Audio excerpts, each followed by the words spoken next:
ನಾನು ಪ್ರತಿ ಸರಿನೂ ನಿಮ್ಗೆ ಹೇಳ್ತಾನೆ ಇದ್ದೀನಪ್ಪ, ನೀವು ಕೇಳೋದೇ ಇಲ್ಲ. ನಮ್ಮದು ಒಂದೇ ಕುಟುಂಬ, ಸೌಜನ್ಯದ ಭೇಟಿ. ಅವ್ರು ಬಂದಾಗ ಆಗಾಗ್ಗೆ ಅವರು ನನಗೆ ಹಿರಿಯ ಅಣ್ಣ ಇದ್ದಾಗೆ ಅವರ ಆರೋಗ್ಯ ವಿಚಾರಿಸೋದು ಅಷ್ಟು ನನ್ನ ಕೆಲಸ. ರಾಜಕೀಯ ನಾವೇನು ಮಾತಾಡೋದಿಲ್ಲ. ದಲಿತ ಸಮಾವೇಶದೊಂದು ಅಂಗ ಉಳಿತು ಸರ್, ಏನು ಮಾತಾಡಲ್ಲ. ರಾಜಕೀಯ ಅಂದ್ರೆ ಸರ್ವೇ ಸಾಮಾನ್ಯ ಕುತೂಹಲ ಸರ್. ಏನು ಮಾತಾಡಿಲ್ಲ. ನಿಮ್ದು ಬಹಳಷ್ಟು ಡಿಮ್ಯಾಂಡ್ಸ್ ಇದೆ. ನಾನಲ್ಲಿ ಒಳಗಡೆ ಹೋದ್ಮೇಲೆ ಎಲ್ಲ ಮಕ್ಕಳು ಮರಿ ಎಲ್ಲ ಮಾತಾಡ್ಬೇಕು, ಕಾಫಿ ಕುಡಿಬೇಕು.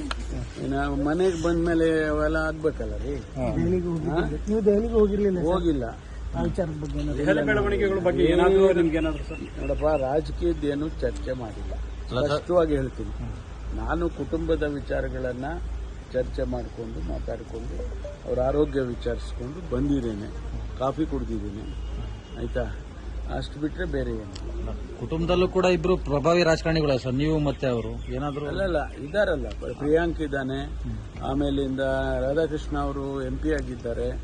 ಆಯ್ತಾ, ನಾವೆಲ್ಲ ಈಗ ಮಾತಾಡ್ಕೊಂಡು ಬರ್ತೀವಿ, ಅಷ್ಟು ಬಿಟ್ರೆ ಬೇರೆ ಏನಿಲ್ಲ.